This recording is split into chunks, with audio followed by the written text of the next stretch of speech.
Welcome, everyone. Your hosts here, Peter and Matt, for another episode of Cup of News, episode 52. And we're going to change it up a little bit today, not so much health related. But in the meantime, those that are listening, we really appreciate it. Thank you guys. If you find any value in this podcast, please like, comment, share. You know where to find us. Give us the 5 stars on Apple. It means the world to us. It boosts our rankings. The algorithm finds us. People share and get inspired by the content we create. And ultimately, it motivates us to keep on producing this high quality content. How you doing today, Pete? I'm doing amazing. We're going to talk about the World Economic Forum, what it is, who is there, who's present, things they talk about, and all the invitees and our future predictions on how the world is going to be shaped in the next coming years. They set certain types of goals with different yearly alignments just to see if they're progressing as they forecast. Yeah, and this is topics that we find great interest into. So this is going to be, of course, information about the World Economic Reform. Take things with a grain of salt, and we'll share our opinion a little bit, maybe the pros and cons of this organization. And if you think about it, if you're always wondering who's bigger than maybe the president or all these world leaders, I think this is a step towards that direction. A lot of times we think that each country does their own thing. They have their own economics, their own presidents, leaders. And a lot of people fail to realize is that in certain parts of the year and certain points in time, these leaders, dictators, politicians, they all meet together just so they can communicate on which way the world is going, what's going on in their different countries, and just to talk and openly converse with each other. And you need that to have a more globalized world, you could say.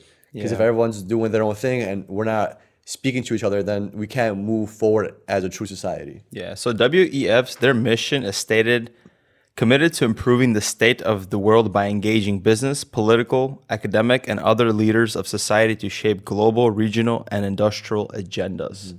So this is taking the macro of society, and these people meet together, these world leaders, and they want to dictate where all these industries should be going. Yeah, they make predictions on where they see society in the next coming years.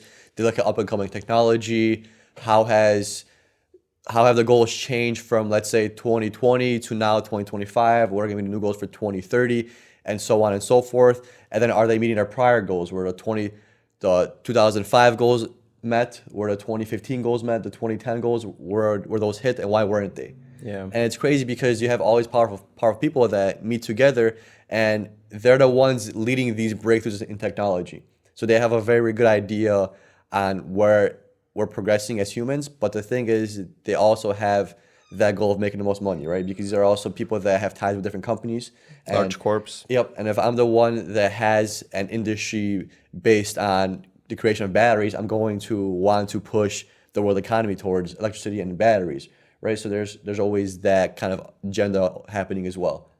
So I'm not sure how they dictate that, but it's a group of people, and I'm sure they do everything in their power to cohesively all progress And promote their agendas. Yeah. And stay rich, I mean, stay powerful. That's just how it works, though, right?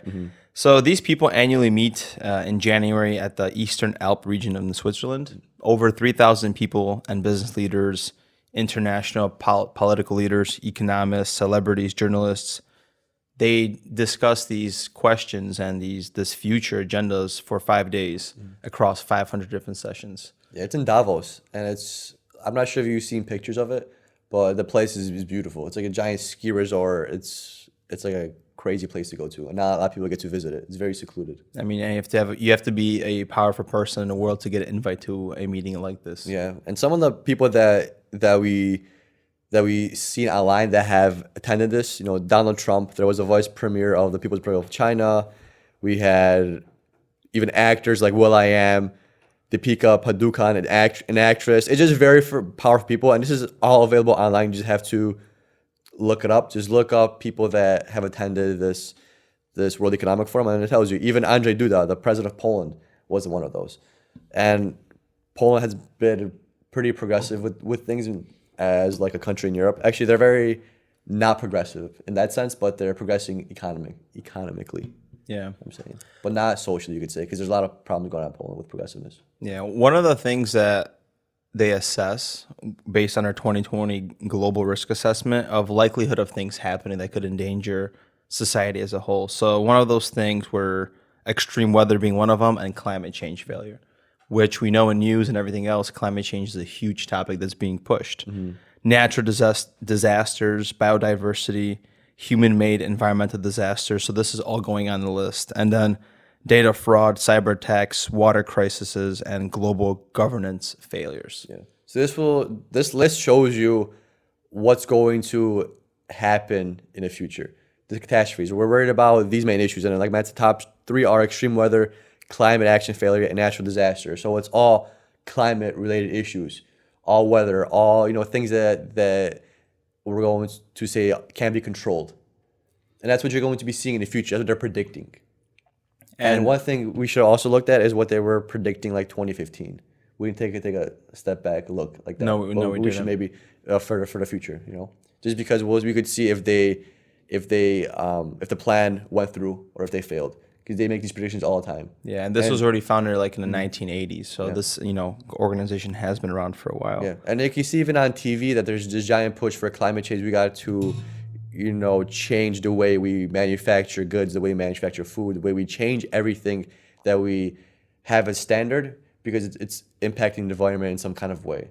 And that this is just showing that, hey, that stuff that you see on the media and is getting pushed is what these people are saying is going to supposedly affect us the most. Yeah, and one of those things is like diving into the complex frontier of the digital world, artificial intelligence. We're seeing it with like the passports. We're seeing all these like hacks in our society. Like, have you noticed in the past couple of years how many different attacks there have been on Sony, private information? Like, what if there's one organization that's hacking all this data fraud? What are they doing with all this personal information? Because that data is so powerful. If you could hack Sony and get all the PlayStation users or video games, you know what I'm saying? What can you do with that information? Yeah. Can you somehow figure out how to exploit people's behavior on violence more? Can you take that weapon and weaponize it in social media and make people be more violent in the streets? Because AI is very powerful, and I'm just speculating things. But data fraud is a huge thing that they cover as well in this. It's almost like we're in a Cold War with Russia and China over information, over natural resources, over data, over shipping lanes, over travel, right? It's just like there's always conflict somewhere, but it's never a physical conflict. It's always with negotiations. And of course, there's a bunch of stuff going on in the Middle East that's very violent. But in this Cold War that most of society lives in is literally the battle for not necessarily day-to-day things, but it's on a global miscommunication scale. Yeah. We're not at physical war with each other. Like us, China, Russia, we're not at physical war with each other, but we're with each other like on paper. Yeah, it's like non-kinetic warfare. Yeah, if that's the right word, yeah. Yeah, because kinetic is almost like bullets and guns, and this is almost like data, information, natural resources technically, because you're not hurting anybody over violence, but it's something we're all like striving to get as much of. Yeah, and the only thing that seems to change is the cost for goods. Gas. There's been conflict with Russia, conflict in the Middle East over trade with China, and then there's natural disasters going on that's affecting oil prices, and the only thing that changes is the amount you pay for things. Same with meat in the store. There's like a chicken shortage. Guess what? You're gonna have prices in chicken go up. Yep. So some predictions for 2030 that they had on the world, one of them was that products will become a service. And more people will not want to own a car. Maybe they won't want to own a house or applications. We're seeing it already in the space of podcasting where everything is a subscription. Yeah. The scary thing about subscription-based is it's very convenient, and it's very convenient for us humans. Hey, just pay this fee every month and you could do as you wish with it. The problem is if you have it for like your home and you're not a homeowner, technically you could get kicked out of your house whenever you want. If you're just forever renting and the government owns your home, they come in whenever they want. Hey, sorry, we're trying to develop an airport. Everybody owns this place in Long Beach. We're going to have to rehouse you somewhere else. That's the crazy part of it. That would be scary because technically if you're for rent, someone else is owning it. You're not owning it. So you could get kicked out whenever you want. Yeah, there's going to be a fee to pay on that lease, $10,000 for a breaking contract. Yeah, they'll pay that $10K, but they don't care. They'll pay that $10K to kick you out of the house, make an airport over where you used to live, and you have no say of what happens. Yeah, my thing with this is like we'll become more products to society. These large corps are going to be able to keep creating services for us, or we're just going to have like all these monthly subscriptions. It's convenience for control. It is a convenience for control. Like you already have so much applications now that you pay for when it comes to subscriptions like Netflix and Hulu, and then you have Spotify, and then you have gym memberships. We don't own anything. And I feel like we're going to become exploited more and more to that degree. So Most definitely. I don't know if this is a good thing necessarily, but this is where they want things to go, and it sucks because even though this not might be the best thing for society, it's where these world leaders see these things. So we don't have a say so. Yeah. And one major breakthrough in like the subscription service phase or industry is look at Netflix. Netflix was probably the first, you could say, major streaming service that was available for subscription. And look what that did to companies. They made it. They destroyed movie theaters. It destroyed Blockbuster. It destroyed every other rental company. Redbox destroyed. Nothing. Nothing's left. Netflix, paved the way and it made a breakthrough. And that's how that's how drastic it could be if you incorporate too much subscription based into our daily living. Yeah. Especially for our housing and our vehicles, because like I said, it's convenience over control. So in the future, you might not own literally anything. Yeah. That's what the prediction is. Yeah. Another prediction is a change in the price on carbon. So we're not going to go into too much detail on the price of carbon because we're going to do a separate episode, right? Because this is a pretty big topic to touch on. But basically, there is a limit on the amount of carbon one country or one company can manufacture or produce, and everything above that is fined, and that money then goes back into trying to create a more sustainable way of doing things, right? Yeah, supposedly this is going to, it's another form of taxation, but in a way this should be benefiting society because these large corporations that are putting a large global footprint on carbon, they're going to be able to take that money and invest it in solar panels and other sustainable methods. Ideally, that'll be the right action to take, but I'm sure not everybody taking it that way. Yeah, and the next one is a drop in U.S. dominance in a handful of powers. And we're slowly starting to see how different countries are having a advantage, on us. For example, China, when it came to PPE of last year, we couldn't just sanction them for what they did because we would have no equipment resources going because they own us in a manufacturer way economically. And, this is also different cities are rising. There's different presence of shifting of power in the U.S., so I think America will never fall when it comes to an economic standpoint. I think this prediction makes sense. I think our society is going to fall quicker as a culture. We might lose specific values and morals, which we're already kind of experiencing. But as an economic power, I think the large corporations are way too large. The stock market, S&P 5, that's not going to go anywhere. That the money side of the U.S. dollar is not going anywhere. And then usually when societies shift, especially these big ones, it usually shifts as like a pretty big wave. Usually it's not one country that makes a drastic move that impacts the economy. It's usually multiple countries at the same time. That's kind of how currencies work and things like that for the most part. The fourth one is less hospital care. And this is really cool and interesting because at some point you're going to be able to just meet with your doctor through Zoom, not going to have to come into the office for a simple checkup. And that's going to be aided greatly, I feel like, by these little devices. Imagine if someone could create a device where you, like this Whoop band, you could wear it on the wrist, and just by the amount of light or type of light that it emits, it's able to check your blood pressure. Yeah.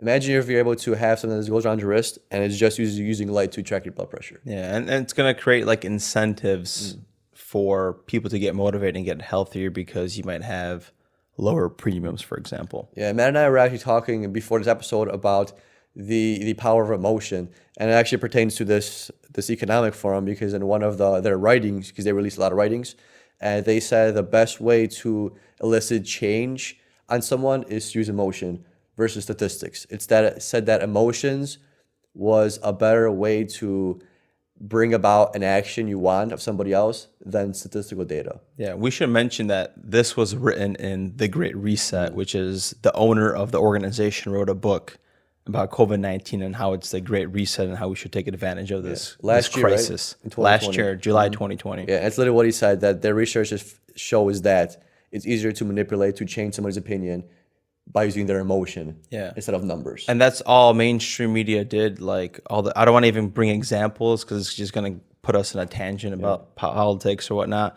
But they do it all the time. They exploit emotions of people to react a specific way. Like we might be looking at the news and we could assess, so we're just like, wow, there's no fact in it. But the way they used their words, because words are literally like hypnosis in a way when we talked about that episode, it creates that emotion. It explits. You're almost creating a problem solution reaction at that point. You literally found a way to hack a human being. And this literally tells you how to hack a human being is literally emotion. Because they are literally saying that emotion is going to be stronger than logic. That means you could be lied to, manipulated easily, not based on facts, but on how you are emotionally taking this information in. That's crazy. So basically, someone could tell you something that's false, and they can make you believe it. Yeah, and that's the scary part with Cambridge Analytica, when Mark Zuckerberg had to testify in court with the whole Facebook thing. Yeah, well, Cambridge Analytica and Facebook are different things, but basically, Cambridge Analytica found a way to use social media, and they were able to figure out how to change people's voting styles, and they were able to predict people's voting styles based on their social media posts, and they would actually incorporate different posts to change their outlook on certain things. They would feed them different kind of information. They were able to be so powerful that it was able to sway elections in certain countries. Yes. So they decided to, hey, let's try to sway the votes in England and even more and more countries. And then we found out that this played a giant role in different elections. And when people found out about this company got removed. It's gone. Nobody still really hears about it, including Brexit. So, and all they do is they basically disband the company and they just start new ones. Yeah, and a lot of people don't know that. You make a very good point that these companies could be continuously made, and the private sector and the military industrial complex has such a great influence on that. The fifth one is less meat. So, I made another next episode. We're going to talk about the footprint of methane gas from cows and red meat and stuff like that. But they're saying that in order to move towards more sustainable society, we need to consume less meat. So the push is going to be lab-grown meat. Man. I don't necessarily agree with it, but that's supposed to be the idea where they want society to go. And we already see it in Beyond Meat and all these corporations that are creating, fake meats. Yeah, it's crazy how you see this because there's this giant push for eating healthy, being healthy, and yet everyone says the best way to eat and the best foods to eat is naturally occurring foods. We've had plants and animals on this earth since we've been on this earth. And now all of a sudden we're saying one way of eating is better than the other.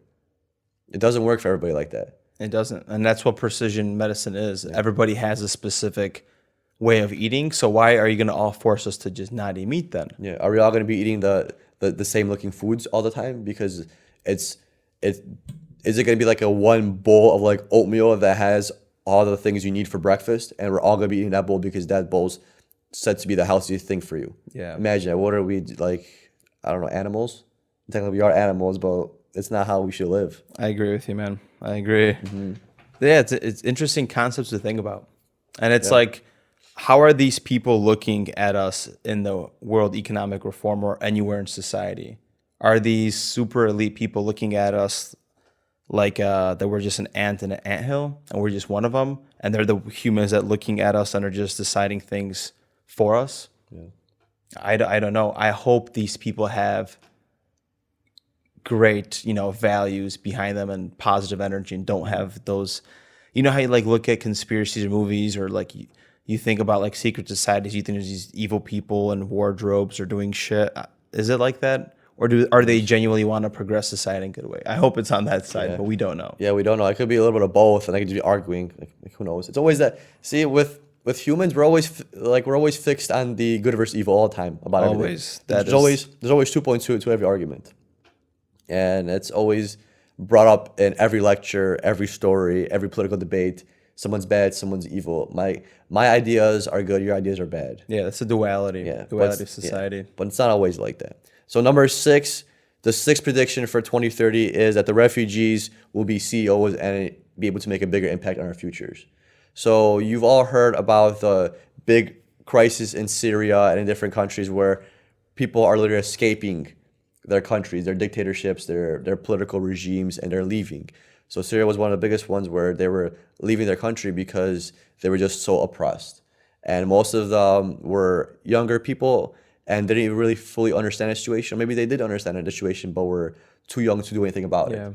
In 2030, they're going to reach that age where they're going to assimilate to the part of society that is able to make a change on the other aspects of society. Yeah. Some of them are going to be CEOs of companies. Some of them are going to be working in tech startups. Some of them are going to be politicians. And they're actually going to be able to make a change for the most part. And actually have a say from their viewpoint of growing up and their view on life, from how they had to escape this country and now they became a CEO of a company or some political power. Yeah, they're going to create a lot of great change Yeah. in society.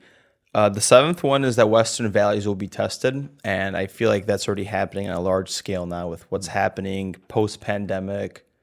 We're seeing like the whole, biological gender stuff happening, and there's just so many different things. Western society has never been tested so much, and we have never been so polarized, like we always say, and like separated from each other, even though we're in this interconnected web of social media and the internet. And our democracy is definitely getting tested. Yeah. It's definitely getting tested. The way democracy was built, you could say it's kind of like an old scale political system, just because as we've seen over time, over years, over centuries, political systems change. What we thought was good one day was brought out, with evil and poison, and then we had to think of something else. So is democracy. So it's interesting that when democracy first started here in the United States, there was a group of people that basically spoke for the goodwill of the population. And you're able to do that because if you have a smaller population, those 12 individuals or 10 individuals or however much you have in that table, or maybe even 50, 100 of them, it's a lot easier for them to grasp the want of the population if it's small. But here, like in the United States, where communication is so easy and so vastly done, where it's a lot harder for politicians to be fully democratic, just because there's so much voices from us citizens here. Yeah. And they're not really sure who to follow or which point to take, and everyone's always sharing their opinions. And it's just so much going on where there's some of these politicians that don't know who to pick, and it's we got to figure out a democracy, but how to make that on a larger scale. Like with cryptocurrencies, the biggest issue with them is scaling, right? Everyone's always talking about how can we scale cryptocurrency, how can we make the most transactions, the most efficiently and the quickest, right? Same with like people. How can we achieve a voting system or a vote with everyone's opinion in it? Yeah, and also when it comes to this Western society that's being tested, it's also like the civil liberties and privacy that's going to be given up. So I always talk about this where, decades have been going on and we're just slowly getting stripped away. Now we're being surveillance. It's like we're slowly being exposed to it more and more. Mm-hmm. And it's like, where does it end, And there's this group of people that, there's two sides in Western society. I feel like people that are like, hey, government, like just let me just do my own thing, mind your own business. And then there's pay my taxes. Yeah. I kind of like that a little bit. I love big government. Remember, we always have we're like half on the fence. And then there's those people that are like, I am scared. Here, take all this away. Give me safety, right? Mm-hmm. And now our values are being really tested there because if you look at America, America's like this golden crown in the global world where this is democracy. We are the standard of democracy. And it's being tested more than ever now. Mm-hmm. Now, like the pandemic happened, all this, and it's like, where does it stand? How much are we willing to sacrifice? The U.S. Constitution has been tested more than ever before. Even though it's this old document, it makes a lot of sense of why they created it. Like those guys were smart as hell, man, in 1776. And should we change that? Is that okay to change? Yeah, I mean, I think if we could come to a collective conclusion of what needs to be changed and what doesn't, but with still keeping the same fundamentals. Like, for example, take like the Bible or the Quran. Those literatures, they've been slightly changed over time. Yeah. And that's completely okay.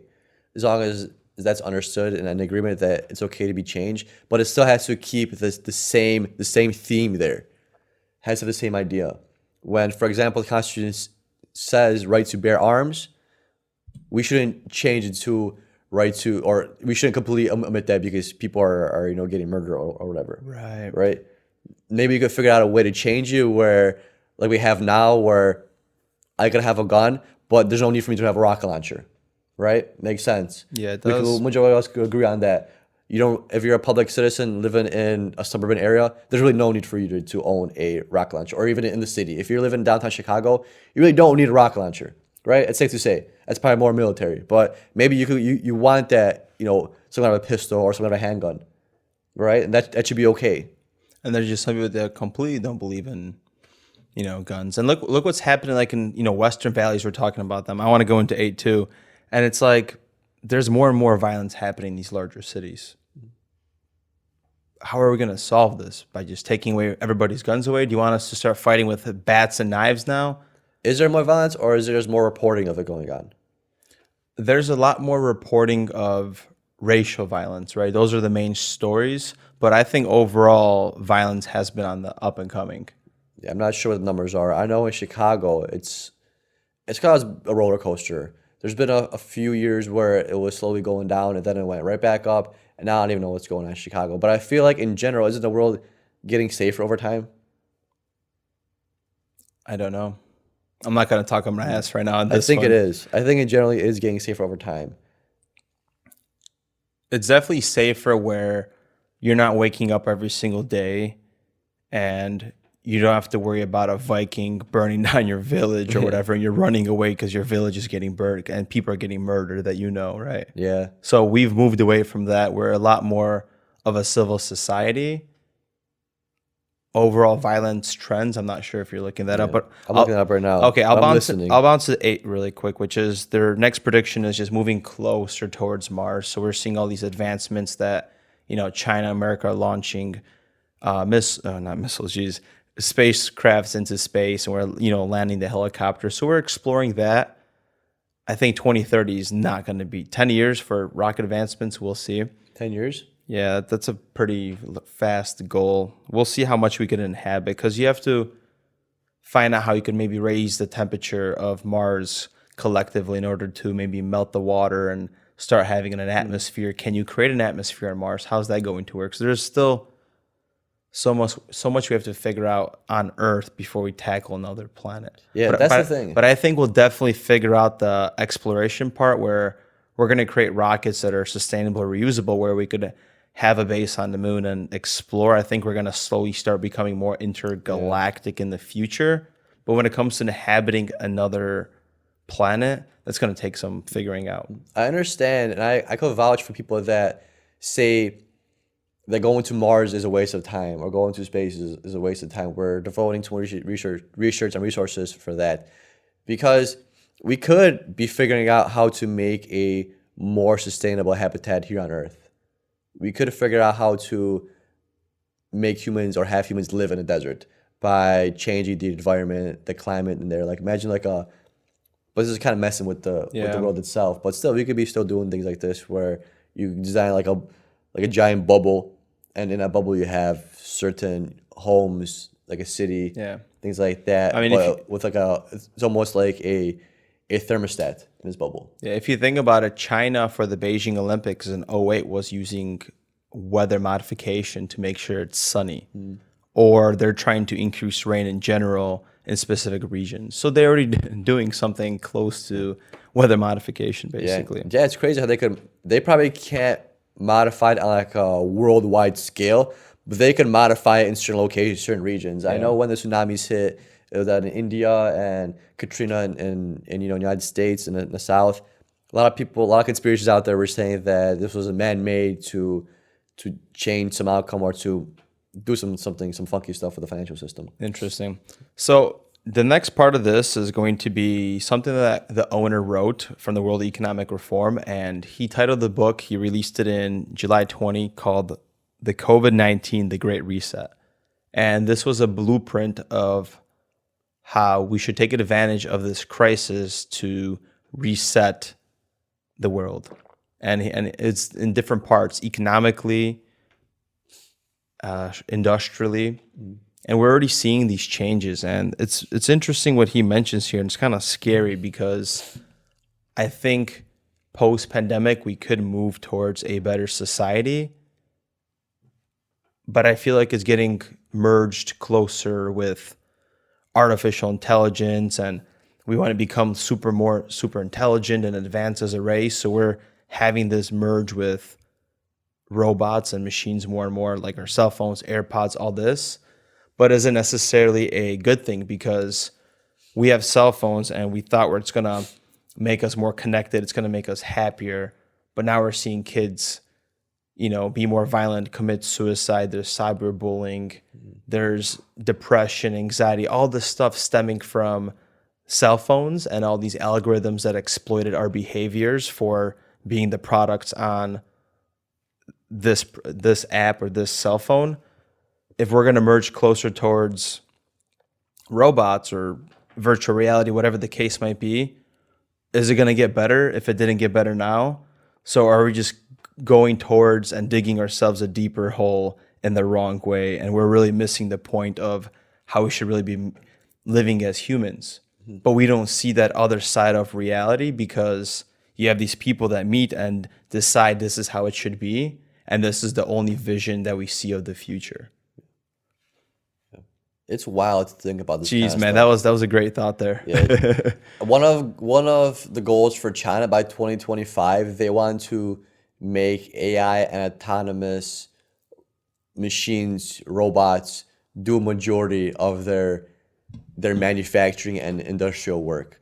So they want to basically eliminate the need for humans to do manufacturing. They want to simplify things to where these robots are going to be doing these day-to-day activities and humans are just going to basically live in some way, shape, or form without doing these kind of jobs.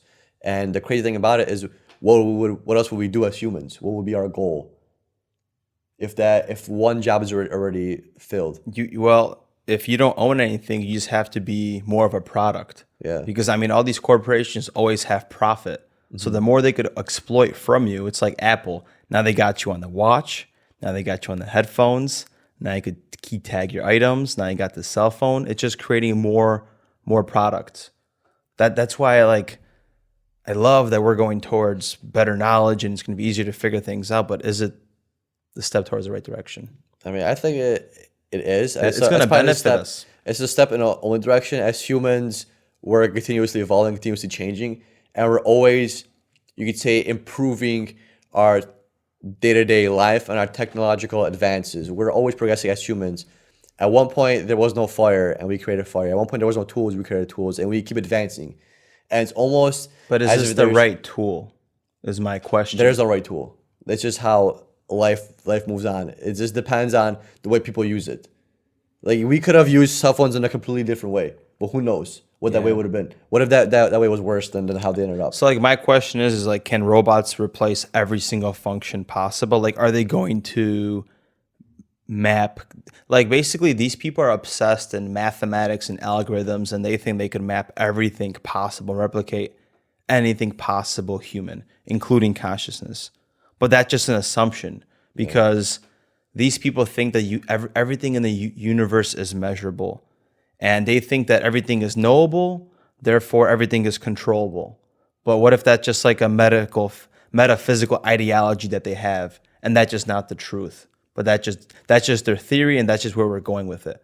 But what about if it's not measurable in the universe? We just don't know, but that's just so far what we know as a human, because we haven't reached that higher point. Yeah. What if we can never reach that higher point? Right. What if consciousness is never going to be measurable and mappable? We think it is, and we could put it into AI, but it never is possible, because it's something higher above us that we just haven't understood yet. Because it's like, geez, it's that's the one thing that's crazy with AI and robotics and consciousness is that Sam Harris brought up, is that what if we create a robot or a system that is able to map our emotions, express our emotions without having the conscious ability to understand these emotions? Yeah.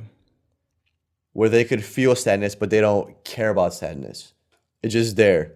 Because it's an emotion they could release. And it learns to exploit you, because it's just crazy, because people at this economic forum literally said that emotion is more powerful than logic, than numbers. So imagine Sam Harris's point, where if he hears the same thing, he's like, this is exactly what I was talking about. Because these robots aren't going to be giving you logical reasons why you should change your mind. They're going to elicit facial expressions that make you feel certain ways. And they're able to tap into your feelings without caring about your feelings, because they just know how to promote a feeling to get what they want. Yeah. I'm saying that would be that. You're gonna be the best salesman. Yeah. So what if like that's already happening, where you have It everybody is on social media for the most part. Yeah, for the most part, if you think about it, if you want to change society as a whole, you know how like that one guy just got exposed a couple of days ago that Facebook created that vaccine algorithm, whatever. So they're able to, what if like the algorithm, based on your hesitancy to get, like the shot, you have different content provided by this algorithm to test to see why you want to take, or maybe it's going to help you make the better choice of taking it based on the information it's already giving to you. What if there's an algorithm like that they're just not telling us? Yeah. And that's what's so messed up about these large corporations, that there's no transparency. Unfortunately, because you're using this app, you're always going to be the product. They might be doing a large scale test to see how society can, react to something. They could be partnered up with Moderna, let's just say, and it's all private. It's a giant experiment. Why not? Yeah, they're not going to let a good disaster go to waste. They're going to gather as much detail, as much information as they can. And not only are they gathering and studying you, they're also putting in different variables into play. They could try and manipulate certain things. Hey, let's try this. It's a pandemic. Everyone's crazy. Let's instill this for 6 months. If it doesn't work, we'll just stop it. If it works, we'll continue it. Because there's so much going on and no one really knows what to do, that they're trying these little things. That's their excuse. Hey, we're going to try this. But they really had an idea to try this in the beginning, except they didn't have a good time for it. And now it's a perfect time to try it. And literally in this literature, it states the 2 points of the Great Reset that Matt was talking about. These are the 2 points. It says our human actions and reactions are not rooted in statistical data, but are determined instead by emotions and sentiments. Narrative drive our behavior. So a good story, good emotional strength is going to be able to change and have you pursue things that you would not normally pursue, just because it's eliciting some kind of emotion. Right. And number 2 is, as our human condition improves, our standards of living increase, and so do our expectations for a better and fairer life. So this is kind of more on a positive end, that as our living conditions improve, we expect the next generation to even have better ones. Yeah, it's like carrying the torch. And exactly, carrying the torch. And that makes sense, because if you ask our parents, hey, why did we come to the United States? Why are we here? They always say, because we wanted a better life for you. Yeah. And this is what they did. And now it's our turn. This is our baseline. The way we were raised at home with our parents is our baseline. We never want to go below that, ever, right? Because even if you're at that area, at that baseline, it just still shows you that your kids are going to still have a chance, because you had a chance. Yeah. I'm not saying you failed or somebody else that's still there has failed. It's just that you're where you're at. And it just shows you some good in this, but then there's also allows room for manipulation, because you always want to be better than the generation prior to. You always want to have some of that improvement. And that could also be focused on emotionally as well, and make you do deceiving things. And let's say you get hired for a job, and it's a high-paying job, but guess what? This job is in a gang where you got to murder somebody. That's probably not the best way to live life. But if you're going to get paid $1 million just to kill somebody, some people are willing to take that risk. Yeah. I was listening to a podcast, and there was a tribe in Africa, or a group of people, whatever it was, but you're born into it, where they would just go around and slaughter families with machetes. And if you don't participate in it, they're going to machete you. They're going to kill you. So you have no other choice but to be put in that situation and do an act like that. Yeah. And in this podcast, they're just talking about the stories, because she interviewed these people afterwards. It's literally kill or be killed. Yeah, you can't hate these people for what they did. Unfortunately, their eyes did that. But what are you going to do when somebody wants to kill you? Yeah, it's either you kill somebody or you die. It's 50-50 chance. You're going to pick. And how are you going to hate somebody that only has those 2 choices? How does it make any sense? Yeah. It's why context really matters about everything. Because if someone says, hey, I killed somebody, and you're like, oh, she's got murder. But, he killed somebody because, they're trying to kill his family, and they were shooting at him, and he shot him back, happened to kill him. There's context to every situation. That's why that's why it's so scary when politics and news and social media get fixated on just one topic, one idea, because there's so much polarity with just a single topic. It doesn't outline the majority views of the population or society. Because if you have an idea, it's a color, black or white. If your choice is either black or white, and that's the only thing you're talking about, then you're obviously always going to have black versus white. If that's the only thing you talk about, without the context. If I say black or white and not give you context, some people might think it's skin color. Maybe I'm just thinking of what color shirt I should wear for tomorrow, or your favorite t-shirt color. That's where the context comes in, right? Because if I say black or white and you pick white, and some guy next to me says, "Oh, well, you don't like black people," but it's like, no, I just picked white because that's just what I thought. Yeah. And I say, "Hey, relax. I was asking him black or white. What's his favorite shirt color?" Yeah, that's just social conditioning. Yeah. And that's what's scary part about this is behavior modification. Yeah, you never see context. If you want behavior modification, you don't give somebody the full story. You just give them these little scoops of information, plan their emotions, and they're going to choose for you. Yeah. And something that Klaus said into this great reset is that it's like they're tasked to achieve this, a world that's less decisive, less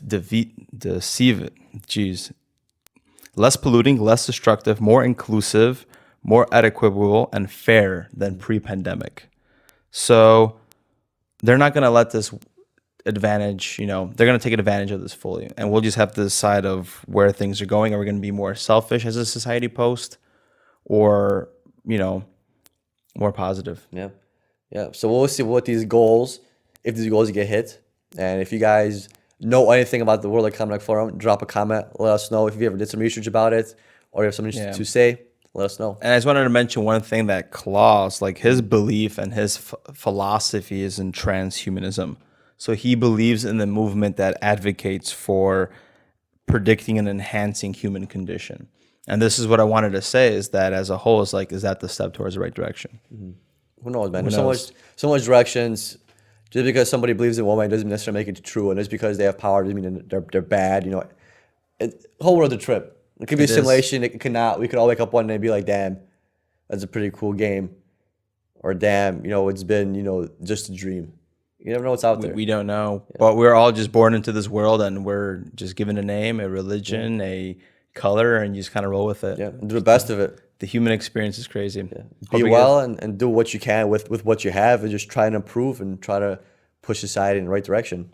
Keep living life. That's all we can do. Yeah. All right, guys. Have a great day. Peace.